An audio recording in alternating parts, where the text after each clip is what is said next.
ಇವೆಲ್ಲದರ ಪರಿಣಾಮನೋ ಏನೋ ನನಗೆ ಗೊತ್ತಿಲ್ಲ. ನಾಳೆ ನಡೆಯೋದು ಅಥವಾ ಮುಂದೆ ನಡೆಯೋದನ್ನ ರಾಯರು ನನಗೆ ಹೀಗೆ ಅಂತಾನೆ ಪರ್ಟಿಕ್ಯುಲರ್ ಆಗಿ ತೋರಿಸ್ತಾ ಇದ್ರು, ಈ ರೀತಿ ಎಲ್ಲ ಆಗುತ್ತೆ ಅನ್ನೋ ಒಂದು ಪಿಕ್ಚರ್ನ ನನಗೆ ರಾಯರು ಕನಸಿನ ಮೂಲಕ ತೋರಿಸ್ಕೊಡ್ತಾ ಇದ್ದಾರೆ.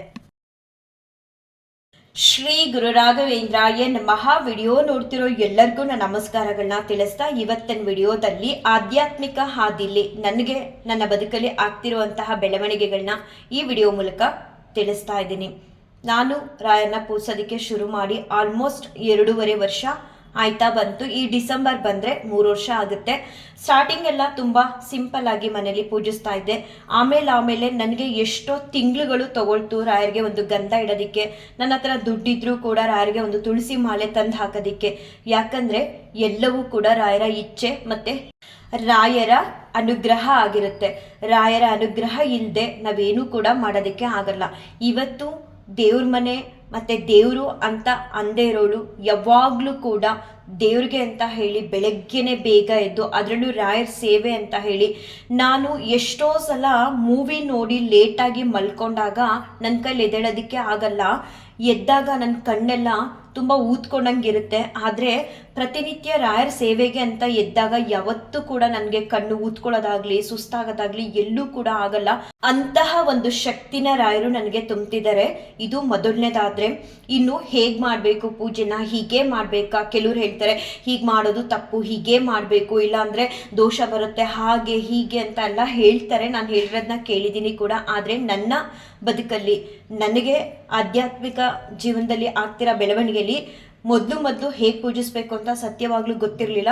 ರಾಯರ ಮುಂದೆ ಕೂತ್ಕೊಂಡು ಹೇಗೆ ಮಾಡಬೇಕು ಅಂತ ಗೊತ್ತಿಲ್ಲದೆ ತಡವರಿಸ್ತಿರ್ಬೇಕಾದ್ರೆ ರಾಯರೇ ನನಗೆ ದಾರಿನ ತೋರಿಸ್ತಾ ಇವತ್ತು ನಮ್ಮ ಮನೇಲಿ ಏನು ಪೂಜೆ ನಾನು ನಡೆಸ್ಕೊಂಡು ಬರ್ತಿದ್ದೀನೋ ಅದೆಲ್ಲವೂ ಕೂಡ ರಾಯರು ನನಗೆ ತೋರಿಸ್ಕೊಟ್ಟಿರೋ ಹಾಗೆ ನಾನು ಕೂಡ ಮಾಡ್ಕೊಂಡು ಬರ್ತಾ ಇದ್ದೀನಿ.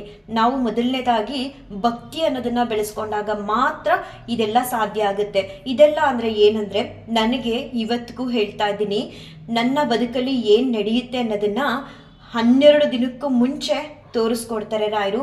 ಅಥವಾ ಒಂದು ದಿನ ಅಂದರೆ ನಾಳೆ ಏನಾಗುತ್ತೆ ಅನ್ನೋದನ್ನ ಕೂಡ ನನಗೆ ಹಿಂದೊಂದು ದಿನ ರಾತ್ರಿ ಕನಸಲ್ಲೇ ತೋರಿಸ್ಕೊಡ್ತಾರೆ. ಅದೇ ರೀತಿ ಕೂಡ ನಡೀತಿದೆ. ಇತ್ತೀಚೆಗಷ್ಟೇ ನನ್ನ ಮಗಳ ವಿಚಾರದಲ್ಲಿ ಒಂದು ವಿಷಯನ ರಾಯರು ನನಗೆ ತೋರಿಸ್ಕೊಟ್ಟಾಗ ಅದು ಹಗಲು ನಾನು ನಿದ್ದೆ ಮಾಡ್ತಿರ್ಬೇಕಾದ್ರೆ ಈ ರೀತಿ ಎಲ್ಲ ನಡೆಯುತ್ತೆ ನಿನ್ನ ಮಗಳ ಬದುಕಲ್ಲಿ ಅಂತ ತೋರಿಸ್ಕೊಟ್ಟಿದ್ರು. ನಾನು ರಾಯರನ್ನ ಕೇಳಿದ್ದೆ, ಯಾಕೆ ನಾನು ಈ ರೀತಿ ಮಾಡ್ತೀನಿ ನನ್ನ ಮಗಳ ಜೀವನದಲ್ಲಿ ಅಂತ ಹೇಳಿ. ಇಲ್ಲ, ನಾನು ಆ ರೀತಿ ಎಲ್ಲ ಮಾಡಲ್ಲ ಅಂತ ಹೇಳಿ ಸುಮ್ಮನಾದೆ. ಅದೇ 15 ದಿನಗಳ ಆದಮೇಲೆ ಅದೇ ರೀತಿ ನಡೀತು. ರಾಯರು ಏನೆಲ್ಲ ತೋರಿಸ್ಕೊಟ್ಟಿದ್ರು ಕನಸಲ್ಲಿ ಸೇಮ್ ಆ್ಯಸ್ ಇಟ್ ಈಸ್ ಹಾಗೆ ನಡೀತು.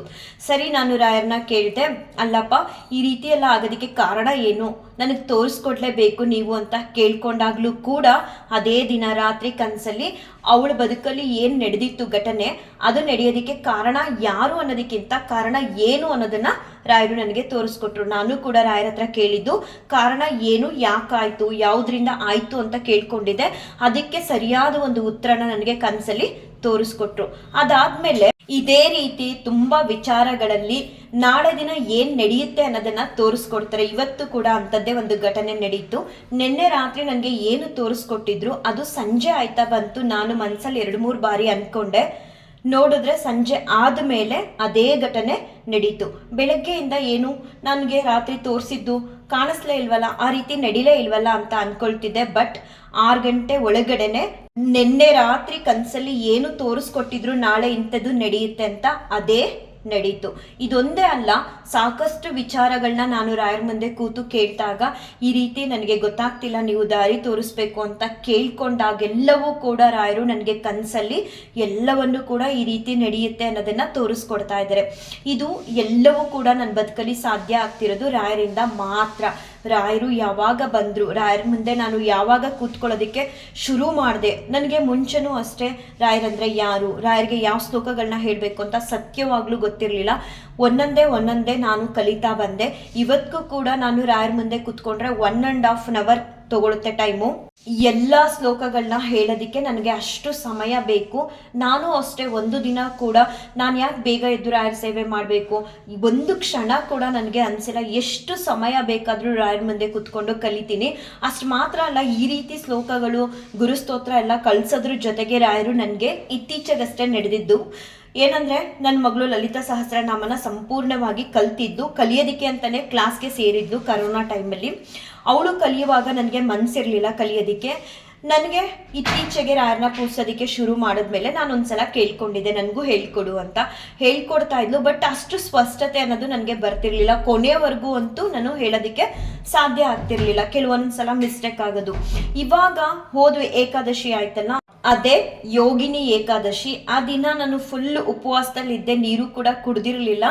ಸಂಜೆ ರಾಯರ ಮುಂದೆ ಕೂತ್ಕೊಂಡಾಗ ಹಿಂದಿನ ದಿನ ನಾನು ಟ್ರೈ ಮಾಡಿದೆ ಸಂಪೂರ್ಣವಾಗಿ ಹೇಳಲೇಬೇಕು ಲಲಿತಾ ಸಹಸ್ರನಾಮನ ಅಂತ. ಬಟ್ ಅಚಾನಕ್ ಆಗಿ ನನ್ನ ಮಗಳಿಗೆ ಏನು ನಡೆಯುತ್ತೆ ಅಂತ ತೋರಿಸ್ಕೊಟ್ಟಿದ್ರು ರಾಯರು.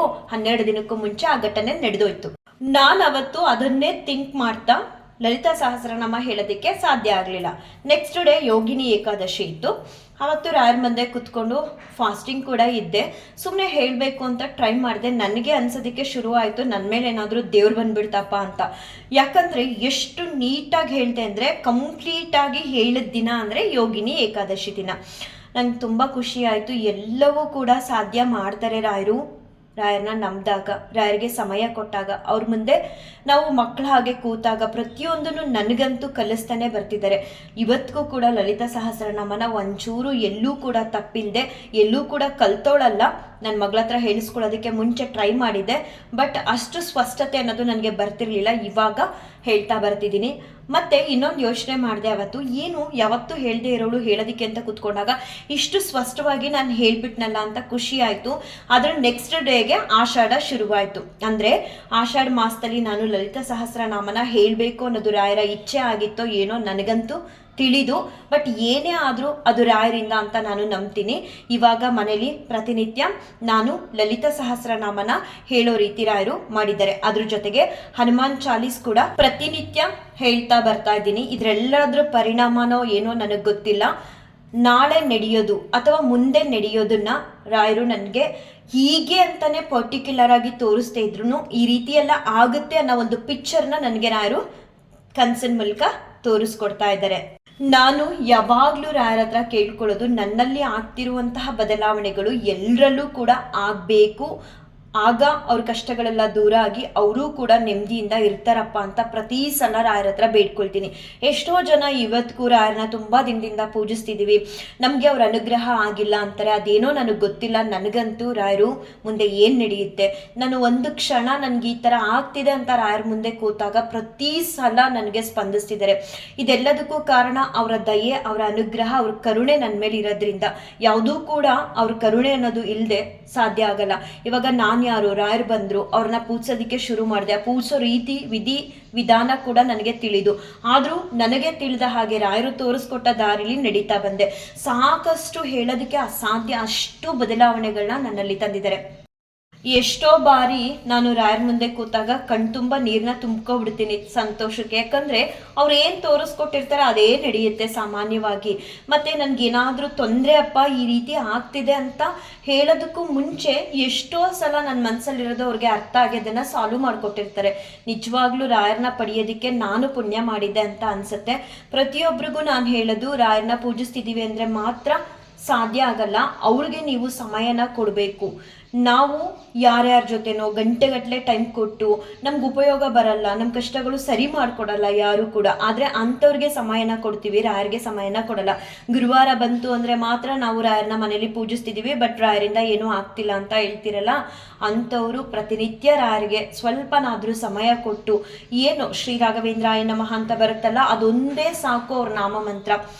ಆ ನಾಮ ಸ್ಮರಣೆನೇ ನಿಮ್ಮನ್ನ ಯಾವುದೋ ಲೆವೆಲ್ಗೆ ಕರ್ಕೊಂಡು ಹೋಗ್ತಾರೆ ರಾಯರು. ಶ್ರದ್ಧೆ, ಭಕ್ತಿ, ನಿಷ್ಠೆ ಅನ್ನೋದನ್ನು ಬೆಳೆಸ್ಕೊಡಿ. ಖಂಡಿತ ರಾಯರು ನಿಮ್ಗಳೆಲ್ಲರ ಕೈನೂ ಹಿಡಿದು, ಯಾರೆಲ್ಲ ಕಷ್ಟದಲ್ಲಿದ್ದಾರೋ ಅಂಥವ್ರ ಕೈ ಹಿಡಿದು ಕಾಪಾಡ್ತಾರೆ ಅಂತ ಹೇಳ್ತಾ ಈ ವಿಡಿಯೋನ ಏನು ಮಾಡ್ತೀನಿ. ಶ್ರೀಕೃಷ್ಣಾರ್ಪಣಮಸ್ತು, ಶ್ರೀಕೃಷ್ಣಾರ್ಪಣಮಸ್ತು, ಶ್ರೀಕೃಷ್ಣಾರ್ಪಣಮಸ್ತು.